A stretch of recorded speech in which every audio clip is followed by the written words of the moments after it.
नमस्कार मेरे प्यारे साथियों। तो दोस्तों आज हम इस वीडियो में डिस्कस करने वाले हैं बिहार दुर्गा का प्रीवियस ईयर प्रश्नों को दोस्तों डिस्कस करेंगे।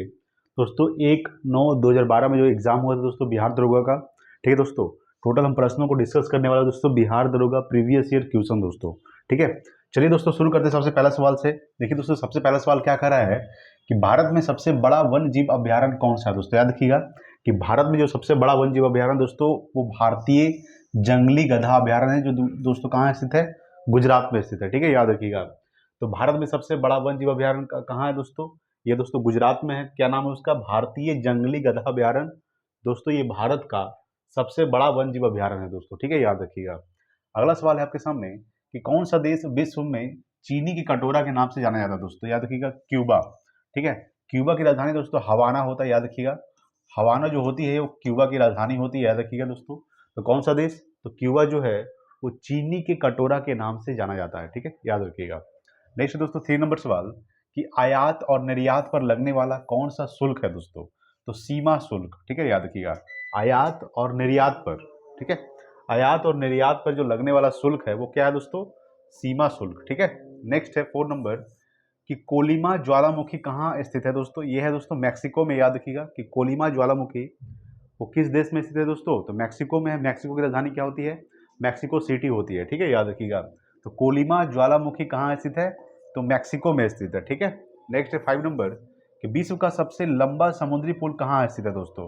ये दोस्तों चीन में स्थित है, जिसकी लंबाई है दोस्तों 55 किलोमीटर, ठीक है। तो विश्व का सबसे लंबा जो है, याद रखिएगा, सबसे लंबा समुद्री पुल कहाँ स्थित है दोस्तों, चीन में। चीन की राजधानी दोस्तों क्या होती है, तो चीन की राजधानी दोस्तों बीजिंग होती है, ठीक है। याद रखिएगा बीजिंग जो होती है चीन की राजधानी होती है। चीन की मुद्रा दोस्तों क्या होता है, रेमेनबी, ठीक है। याद रखिएगा रेमेनबी यानी कि दोस्तों युआन भी बोलते हैं, युआन या फिर रेमेनबी दोस्तों क्या होता है, वो चीन की मुद्रा होता है दोस्तों। याद रखिएगा। भारत और चीन के बीच कौन सी रेखा है दोस्तों, तो मैकमोहन रेखा भारत और चीन के बीच है, याद रखिएगा दोस्तों, ठीक है। मैकमोहन रेखा ये भारत और चीन के बीच है, मैकमोहन रेखा, ठीक है। मैकमोहन रेखा जो दोस्तों 2014 में इसको निर्धारण किया गया था। कब किया गया था, सॉरी दोस्तों 1914 में, 2014 नहीं बल्कि 1914 में इसको निर्धारण किया गया था दोस्तों मैकमोहन रेखा का, जो दोस्तों भारत और चीन के बीच है मैकमोहन रेखा। भारत और पाकिस्तान के बीच दोस्तों रेड क्लिफ रेखा है, ठीक है। ये आपको ध्यान रखना है।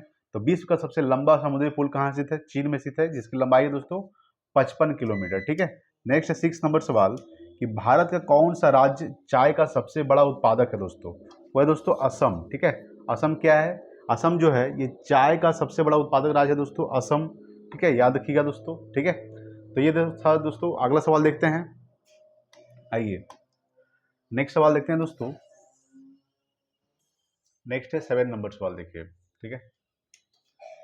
7 नंबर सवाल है आपके सामने कि हीराकुंड बांध किस नदी पर निर्मित है दोस्तों। ये महानदी पर, ये किस राज्य में है दोस्तों, याद रखिएगा ये उड़ीसा में है, ठीक है। याद रखिएगा हीराकुंड बांध है दोस्तों ये उड़ीसा में स्थित है। हीराकुंड बांध अगर हम बात करते हैं, हीराकुंड बांध किस राज्य में है दोस्तों, उड़ीसा में है, ठीक है। उड़ीसा का स्थापना कब हुआ था, याद रखिएगा इसका स्थापना 1 अप्रैल 1936 में हुआ था, ठीक है। 1 अप्रैल 1936 में उड़ीसा का स्थापना किया गया था।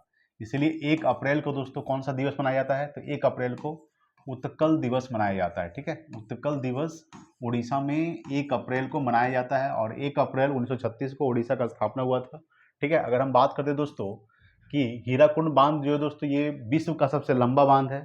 भारत का सबसे लंबा बांध तो है ही, प्लस में विश्व का सबसे लंबा बांध दोस्तों हीराकुंड बांध है, जो महानदी पर स्थित है दोस्तों। और हीराकुंड बांध किस राज्य में है दोस्तों, तो ये उड़ीसा में है, ठीक है।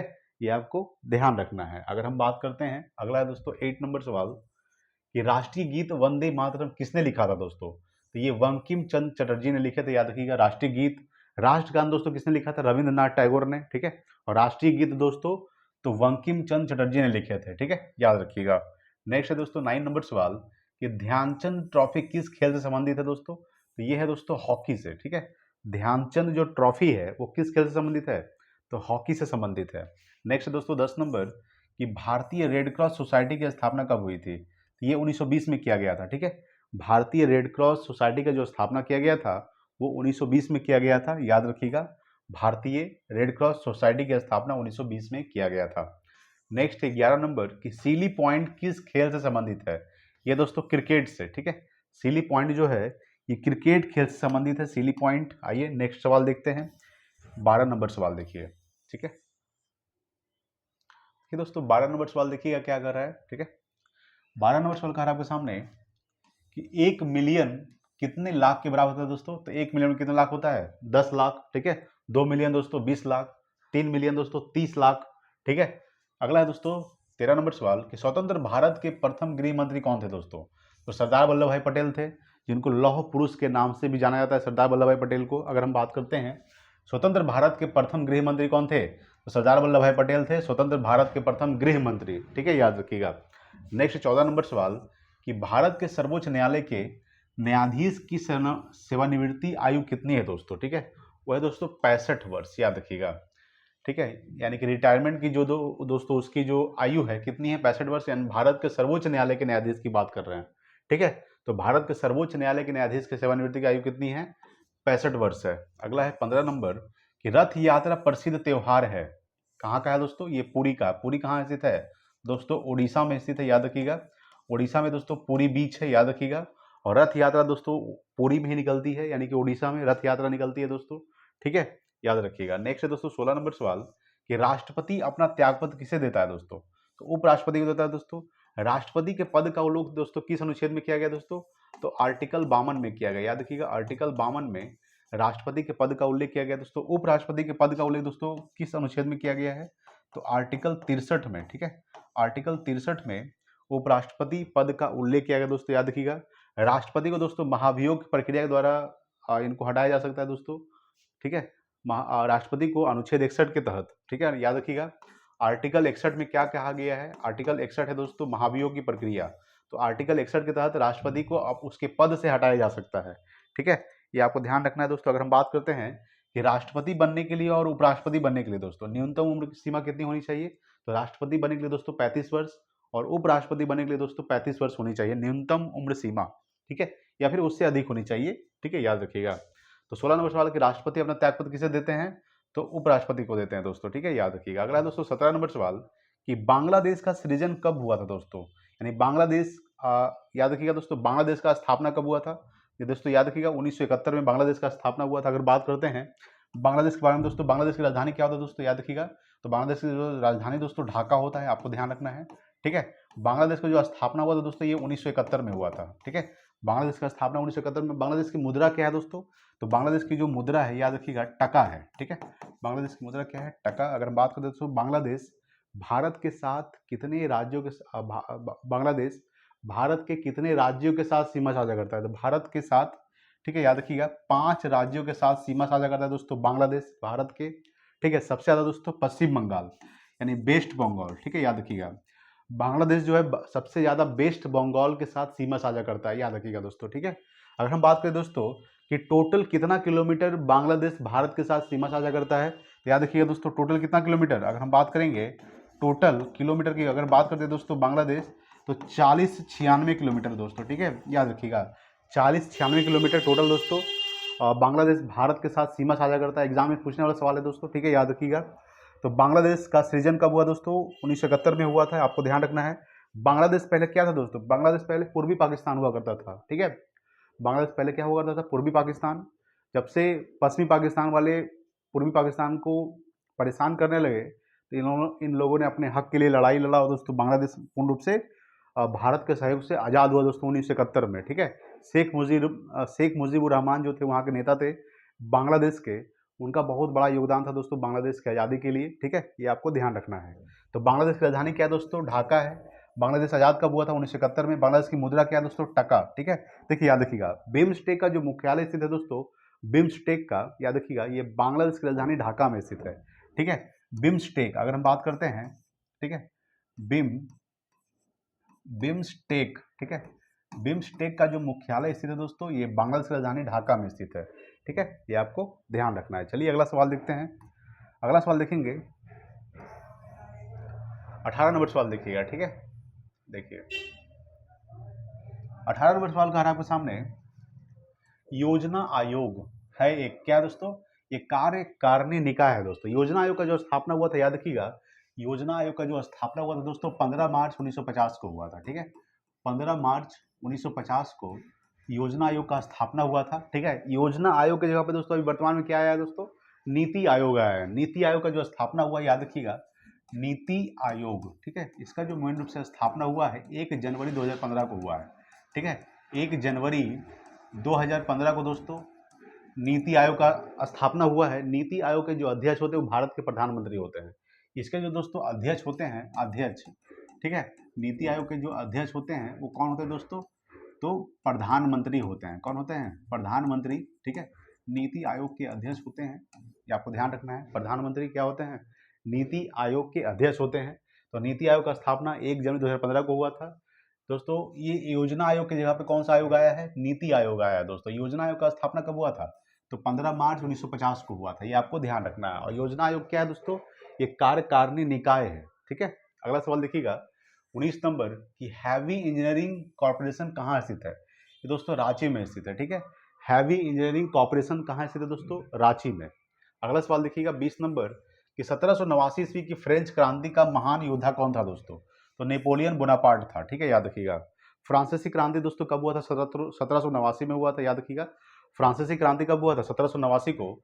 और उसमें जो फ्रेंच क्रांति जो हुआ था दोस्तों, इसका जो महान योद्धा था वो नेपोलियन बोनापार्ट था दोस्तों, ठीक है, याद रखिएगा। अगला है दोस्तों 21 नंबर की पंचवर्षीय योजना को स्वीकृति देने वाला सर्वोच्च निकाय है दोस्तों, याद रखिएगा। तो राष्ट्रीय विकास परिषद जो है ये क्या है? पंचवर्षीय योजना को स्वीकृति देने वाला, ठीक है, सर्वोच्च निकाय है दोस्तों, राष्ट्रीय विकास परिषद। अगर बात करें दोस्तों कि प्रथम पंचवर्षीय योजना कब हुआ था दोस्तों? पंचवर्षीय योजना बहुत जरूरी है दोस्तों, 5 वर्ष, ठीक है। देखिए प्रथम पंचवर्षीय योजना दोस्तों याद रखिएगा ये 1951 से लेकर 1956 तक हुआ था दोस्तों। दूसरी जो पंचवर्षीय योजना दोस्तों 1956 से लेकर 1961 तक हुआ था। तीसरा दोस्तों 1961 से लेकर 1966, ठीक है, याद रखिएगा, ये तीसरी पंचवर्षीय योजना है दोस्तों। चौथी पंचवर्षीय योजना की अगर बात करते हैं तो 1969 से लेकर 1974 तक, ठीक है, 1969 से लेकर 1974 तक दोस्तों ये क्या है? चौथी पंचवर्षीय योजना है। और दोस्तों पांचवी जो पंचवर्षीय योजना है 1974 से लेकर 1900, ठीक है, याद रखिएगा, 78 तक। तो दोस्तों पांचवी जो पंचवर्षीय योजना है दोस्तों, ठीक है, पांचवी पंचवर्षीय योजना के दौरान दोस्तों इंदिरा गांधी ने गरीबी हटाओ का नारा दिए थे पांचवी पंचवर्षीय योजना के दौरान, ठीक है, इंदिरा गांधी ने। और पांचवी पंचवर्षीय योजना का जो काल है 1974 से लेकर 1978 तक है, ठीक है। उसके बाद दोस्तों गैपिंग है दोस्तों। अगर बात करते हैं पांचवी पंचवर्षीय योजना दोस्तों, छठी पंचवर्षीय योजना 1980 से लेकर 1985 तक है दोस्तों, ठीक है। उसके बाद दोस्तों सातवीं है, ठीक है, अगर बात करते हैं 1985 से लेकर 1990 तक, ठीक है, ये हो गया दोस्तों पांचवी। उसके बाद अगर बात करते हैं 1992 से लेकर दोस्तों 1997 तो दोस्तों जो अगली पंचवर्षीय योजना है। उसके बाद बात करेंगे दोस्तों अगली पंचवर्षीय योजना के बारे में बात करेंगे। यहाँ पे दोस्तों देख लीजिएगा 1997 से लेकर, ठीक है, 1997 से लेकर अगर हम बात करते हैं तो 2000, ठीक है, 2002 तक दोस्तों, 2002। उसके बाद बात करेंगे दोस्तों 2002 से लेकर दोस्तों, ठीक है, याद रखिएगा, 2002 से लेकर 2005 तक, सॉरी दोस्तों 2007 तक, ठीक है। उसके बाद दोस्तों 2007 से लेकर, ठीक है, 2012 तक, ये दोस्तों पंचवर्षीय योजना का कार्यकाल है दोस्तों, ठीक है, इंपॉर्टेंट है। पहली पंचवर्षीय योजना है दोस्तों, ये दूसरी पंचवर्षीय योजना है, ये दोस्तों तीसरी हो जाएगा पंचवर्षीय योजना, ये चौथी है दोस्तों, ये पांचवी पंचवर्षीय योजना है, ये दोस्तों छठी हो जाएगा, ठीक है, याद रखिएगा, ये सातवीं पंचवर्षीय योजना है दोस्तों, ये आठवीं पंचवर्षीय योजना है, ठीक है। उसके बाद दोस्तों ये नौवीं पंचवर्षीय योजना है, ये दोस्तों 10वीं पंचवर्षीय योजना है, ठीक है। तो दोस्तों 11वीं पंचवर्षीय योजना, एक छूट गया क्या? 11वीं। ये दोस्तों 12वीं पंचवर्षीय योजना याद रखिएगा, ये 2012 से लेकर दोस्तों 2017 तक हो जाएगा, ठीक है, 2012 से लेकर 2017 तक दोस्तों 12वीं पंचवर्षीय योजना है दोस्तों, ठीक है। ये पंचवर्षीय योजना का कार्यकाल है दोस्तों, जो आपको याद रखना बहुत जरूरी है, ठीक है, ये आपको ध्यान रखना है। चलिए अगला सवाल देखते हैं। अगला सवाल है दोस्तों आपके सामने 22 नंबर कि प्राचीन भारत का सुप्रसिद्ध व्यक्ति पाणिनि कौन था दोस्तों? ये एक व्याकरण शास्त्री था। कौन था? व्याकरण शास्त्री, ठीक है। अगला है दोस्तों 23 नंबर कि किसने भारत पर सर्वप्रथम आक्रमण किया था? तो दोस्तों अरबों ने आक्रमण किया था, ठीक है, यानी भारत पर आक्रमण करने वाला पहले कौन थे? अरब आए थे, ठीक है, याद रखिएगा, अरबों ने भारत पर सबसे प्रथम आक्रमण किया था, ठीक है दोस्तों, इसको आप नोट कर लीजिएगा। चलिए नेक्स्ट देखते हैं अगला सवाल, ठीक है, देखिए 24 नंबर सवाल देखिएगा। देखिए दोस्तों 24 नंबर सवाल है कि सत्यार्थ प्रकाश किसने लिखी थी दोस्तों? तो दयानंद सरस्वती ने लिखे थे, याद रखिएगा, दयानंद सरस्वती ने सत्यार्थ प्रकाश लिखे थे। अगर हम बात करते हैं दोस्तों कि दयानंद सरस्वती दोस्तों अगर हम बात करते हैं, इन्होंने आर्य समाज का स्थापना किए थे दोस्तों। आर्य समाज का जो स्थापना हुआ था दयानंद सरस्वती के द्वारा किया गया था, जो दोस्तों 1875 में किया गया था, याद रखिएगा। आर्य समाज का स्थापना कब हुआ था? 1875 में दयानंद सरस्वती के द्वारा किया गया था। और सत्यार्थ प्रकाश किसने लिखी थी? तो दयानंद सरस्वती ने ही लिखे थे। अगला है 25 नंबर कि भारतीय राष्ट्रीय कांग्रेस के कौन से अधिवेशन के अध्यक्ष गांधी जी थे? तो बेलगाम अधिवेशन 1924, ठीक है, याद रखिएगा। तो गांधी जी जो थे बेलगाम अधिवेशन का एकमात्र ऐसा अधिवेशन था, बेलगाम अधिवेशन, जिसकी अध्यक्षता महात्मा गांधी ने किए थे दोस्तों, जो 1924 में हुआ था। कब हुआ था? 1924। तो भारतीय राष्ट्रीय कांग्रेस का स्थापना कब किया गया था दोस्तों? याद रखिएगा दोस्तों, 28 दिसंबर 1885 को किया गया था, ठीक है। 28 दिसंबर 1885 को भारतीय राष्ट्रीय कांग्रेस का स्थापना किसके द्वारा किया गया था? तो ए ओ होम के द्वारा किया गया था, याद रखिएगा, ठीक है, आपको ध्यान रखना है। अगला दोस्तों 26 नंबर कि आजाद हिंद फौज की स्थापना किसने किए थे? तो सुभाष चंद्र बोस ने किया था दोस्तों। आजाद हिंद फौज की स्थापना सुभाष चंद्र बोस। सुभाष चंद्र बोस दोस्तों, तुम मुझे खून दो मैं तुम्हें आजादी दूंगा का नारा दिए थे, ठीक है। अगर हम बात करते हैं दोस्तों सुभाष चंद्र बोस जी का जन्म कब हुआ था दोस्तों? तो 23 जनवरी 1897 को हुआ था, कटक उड़ीसा में हुआ था, ठीक है। 1897 कहाँ हुआ था दोस्तों? कटक, ठीक है। कहाँ पड़ता है? उड़ीसा में पड़ता है दोस्तों, याद रखिएगा। अगर हम बात करते हैं कि समझिएगा, देखिए दोस्तों 23 जनवरी को कौन सा दिवस मनाया जाता है? याद रखिएगा। तो 23 जनवरी को दोस्तों पराक्रम दिवस मनाया जाता है। इनके जन्म दिवस के दिन पर पराक्रम दिवस दोस्तों मनाया जाता है। एग्जाम में सवाल पूछता है कि पराक्रम दिवस कब मनाया जाता है दोस्तों? 23 जनवरी को पराक्रम दिवस मनाया जाता है, याद रखिएगा, ठीक है। तो सुभाष चंद्र बोस जी का जन्म कब हुआ था? 23 जनवरी 1897 को कटक उड़ीसा में हुआ था, ठीक है। अगला दोस्तों 27 नंबर कि संयुक्त राष्ट्र संघ का कार्यकाल कहाँ स्थित है दोस्तों? न्यूयॉर्क में। यानी संयुक्त राष्ट्र संघ का मुख्यालय कहाँ स्थित है दोस्तों? न्यूयॉर्क में। ये कहाँ पड़ता है दोस्तों? अमेरिका। न्यूयॉर्क दोस्तों किस नदी किनारे स्थित है दोस्तों? तो न्यूयॉर्क जो है ये हडसन नदी के किनारे स्थित है, हडसन नदी, ठीक है, न्यूयॉर्क स्थित है दोस्तों, याद रखिएगा। तो संयुक्त राष्ट्र संघ का जो स्थापना हुआ था, याद रखिएगा दोस्तों, यूएनओ का जो स्थापना हुआ था, इसका स्थापना दोस्तों कब हुआ था? 24 अक्टूबर 1945 को हुआ था। 24 अक्टूबर 1945 को यूएनओ का स्थापना हुआ था, इसीलिए 24 अक्टूबर को दोस्तों कौन सा दिवस मनाया जाता है? तो संयुक्त राष्ट्र संघ दिवस मनाया जाता है, याद रखिएगा, संयुक्त राष्ट्र, ठीक है, संघ दिवस। संयुक्त राष्ट्र संघ दिवस कब मनाया जाता है? 24 अक्टूबर को। अगर हम बात करते हैं तो यूएनओ का फुल फॉर्म क्या होता है? यूनाइटेड नेशंस ऑर्गेनाइजेशन, ठीक है, याद रखिएगा। अगर हम बात करते हैं तो यूएनओ में कितना देश शामिल है दोस्तों? इसमें जो देश शामिल है दोस्तों 193 देश शामिल है, ठीक है। 193 जो देश शामिल हुआ था, याद रखिएगा, 193 जो देश शामिल हुआ था वो कौन सा देश था दोस्तों? तो दक्षिणी सूडान था। कौन था? दक्षिणी सूडान, याद रखिएगा दोस्तों, दक्षिणी सूडान जो था, ठीक है, दक्षिणी सूडान, वो 193वां देश शामिल होने वाला था दोस्तों। जिसकी राजधानी क्या होता है दोस्तों दक्षिणी सूडान का? इसकी राजधानी दोस्तों जुबा होता है। क्या होता है? जुबा जो होता है ये दक्षिणी सूडान की राजधानी होती है, ये आपको ध्यान रखना है। तो यूएनओ का स्थापना, ठीक है, 24 अक्टूबर 1945 को। इसका मुख्यालय दोस्तों यूएनओ का कहाँ है? न्यूयॉर्क, अमेरिका में है। न्यूयॉर्क दोस्तों हडसन नदी के किनारे स्थित है, ठीक है। अगला दोस्तों 28 नंबर सवाल है कि सार्क का स्थापना कब हुआ था दोस्तों? याद रखिएगा। तो सार्क का जो स्थापना हुआ था ये 1985 में हुआ था, आपको ध्यान रखना है, ठीक है। सार्क का जो तो मुख्यालय कहाँ स्थित है? तो नेपाल की राजधानी काठमांडू में स्थित है दोस्तों, काठमांडू, ठीक है, याद रखिएगा, काठमांडू में स्थित है दोस्तों। काठमांडू दोस्तों नेपाल की राजधानी काठमांडू में, ठीक है, सार्क का मुख्यालय स्थित है, याद रखिएगा। अगर बात करते हैं कि सार्क का स्थापना 1985 में हुआ था, सार्क में टोटल कितना देश शामिल है? तो याद रखिएगा दोस्तों इसमें टोटल 8 देश शामिल है। कितना देश शामिल है? 8 देश शामिल दोस्तों सार्क में, ठीक है। अगला दोस्तों 29 नंबर कि G15 एक समूह है दोस्तों, विकासशील देशों का एक समूह है, ठीक है। G15 यानी कि ग्रुप ऑफ 15। G15 का फुल फॉर्म क्या होता है? ग्रुप ऑफ 15 दोस्तों, ये विकासशील देशों का एक समूह है G15, ठीक है, ये आपको ध्यान रखना है। चलिए अगला सवाल देखते हैं। अगला है दोस्तों 30 नंबर सवाल, देखिएगा, ठीक है। देखिए 30 नंबर सवाल है कि दो विशाल भूमि के क्षेत्रों को जोड़ने वाला अत्यंत संकरा भूमि का पट्टा क्या कहलाता है दोस्तों? तो ये भूसंधि कहलाता है, ठीक है। यानी दो विशाल भूमि के क्षेत्रों को जोड़ने वाला अत्यंत संकरा भूमि का पट्टा क्या कहलाता है दोस्तों? भूसंधि कहलाता है, ये आपको ध्यान रखना है। अगला है 31 नंबर की एकमात्र एशियाई देश कौन है जहां से विषुवत रेखा गुजरती है दोस्तों? याद रखिएगा, इंडोनेशिया है, याद रखिएगा। जिसकी राजधानी क्या होता है दोस्तों?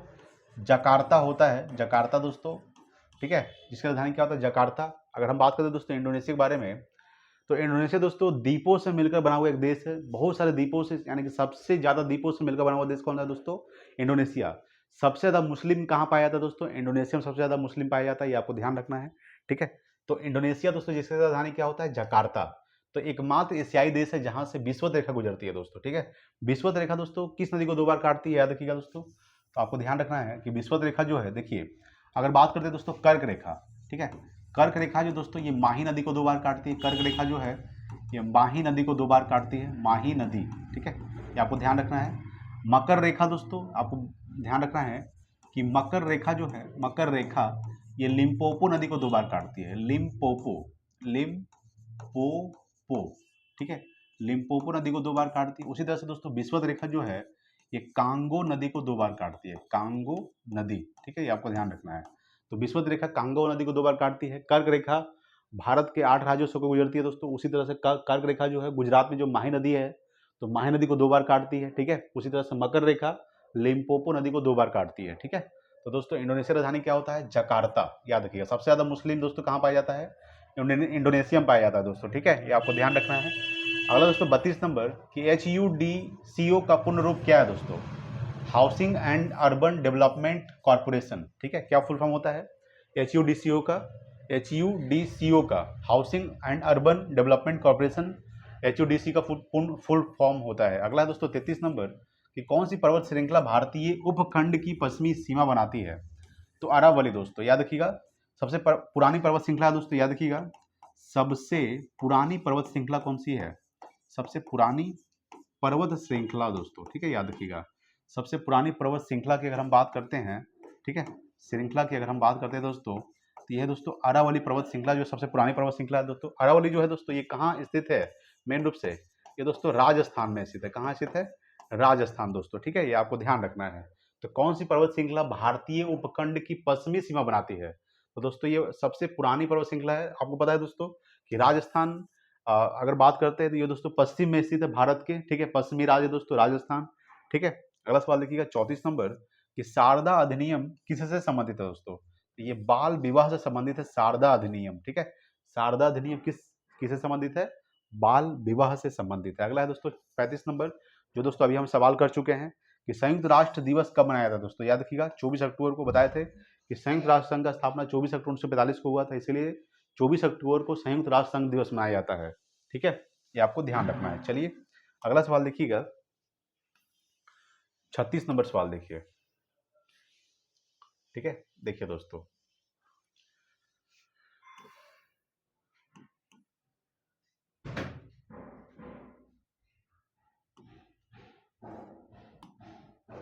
ये दोस्तों 36 नंबर सवाल है कि इजराइल की संसद का क्या नाम है दोस्तों? सीनेट, ठीक है। इजराइल की जो राजधानी होती है दोस्तों जेरूशलेम होता है।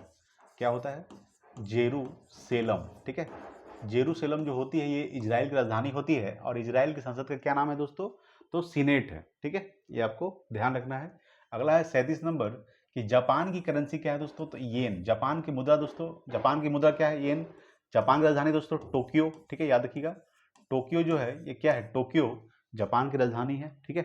तो जापान की करेंसी क्या है दोस्तों? येन है, ठीक है, ये आपको ध्यान रखना है। अगला है 38 नंबर कि सूरत शहर किस नदी के किनारे स्थित है दोस्तों? तो याद रखिएगा ताप्ती नदी के किनारे स्थित है दोस्तों सूरत शहर, ठीक है।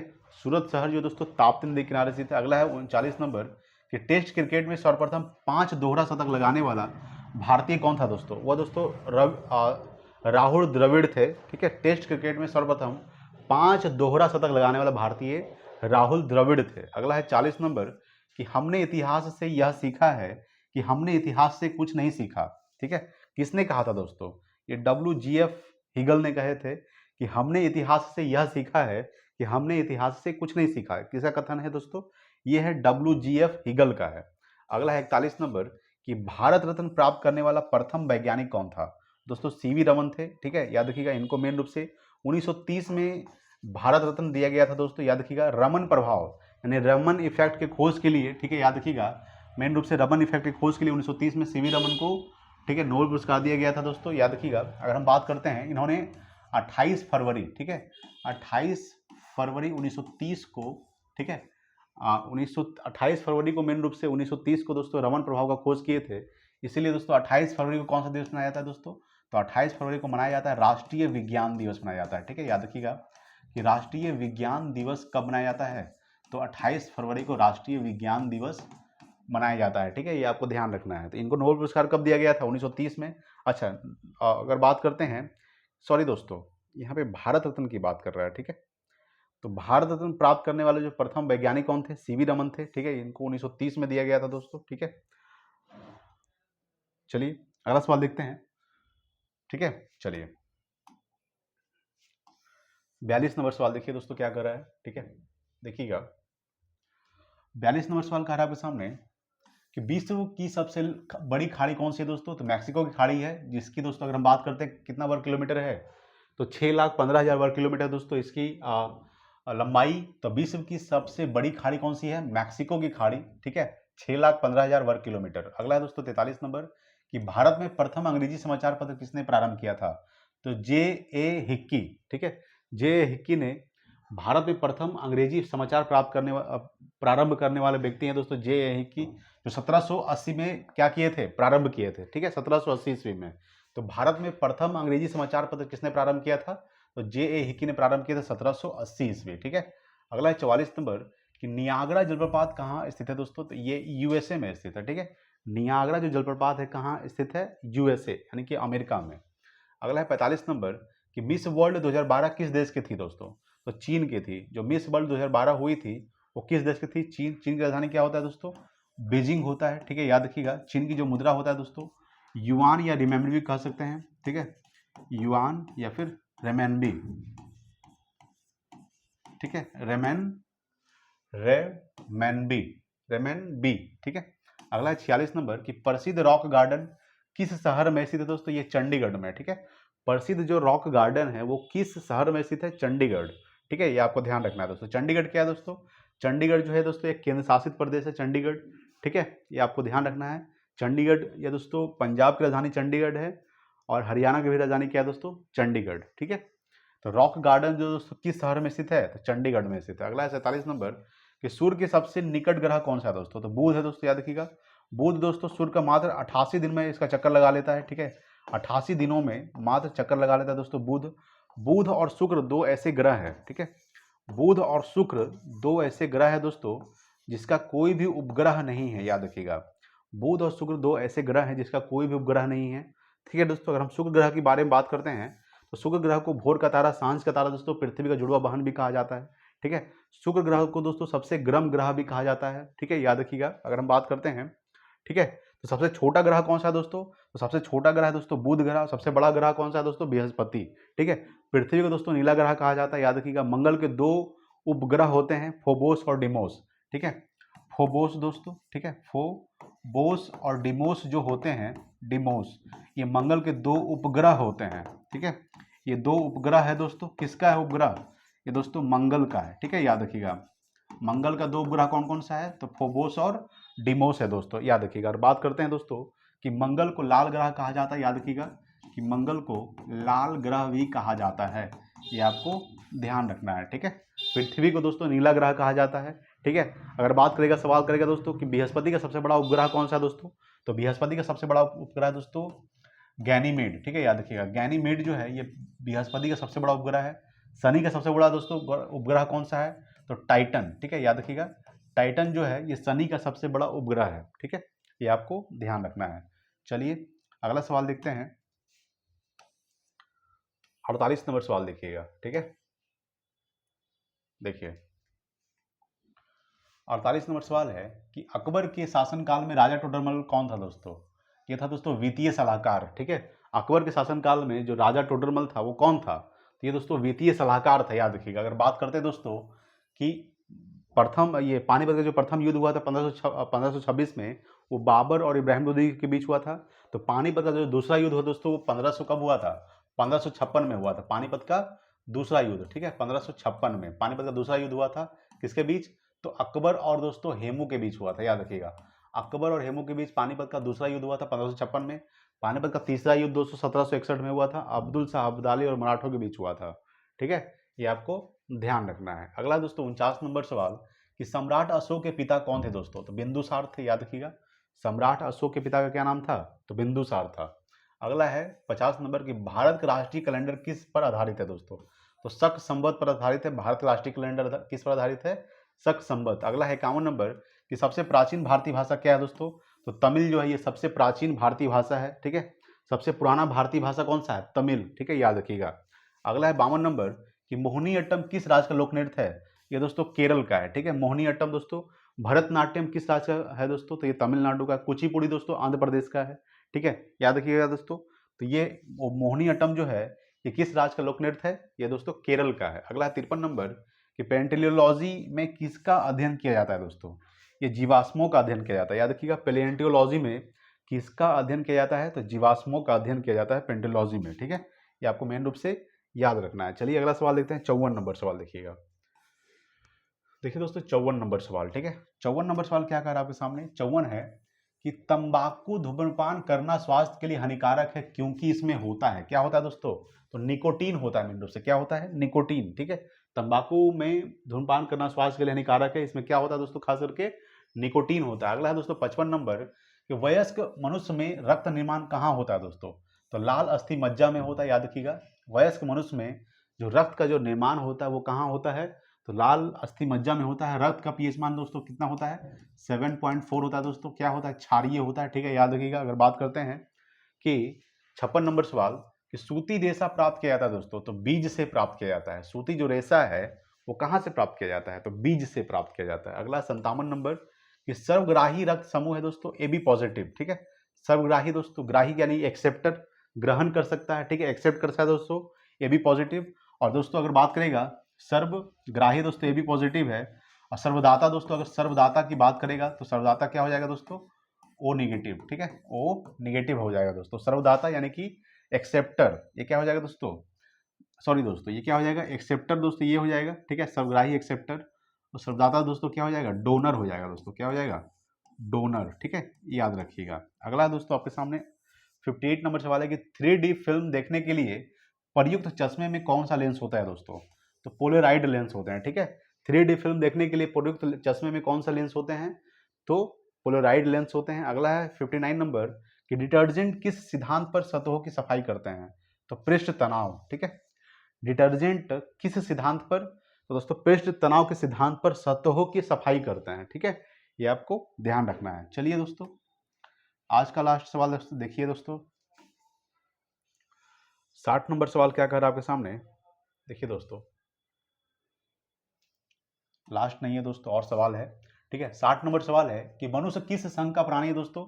ये पोरीफेरा संघ का प्राणी है, ठीक है। मनुष्य जो है मेन रूप से पोरीफेरा संघ का प्राणी है।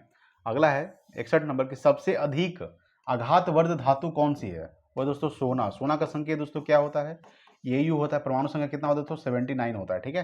तो सबसे अधिक आघातवर्ध धातु कौन सा है दोस्तों? सोना। अगला है 62 नंबर कि कौन सी धातु विद्युत का सबसे अच्छा सुचालक है दोस्तों? तो चांदी, जिसका संकेत Ag होता है। परमाणु संख्या दोस्तों 47 होता है, ठीक है, याद रखिएगा।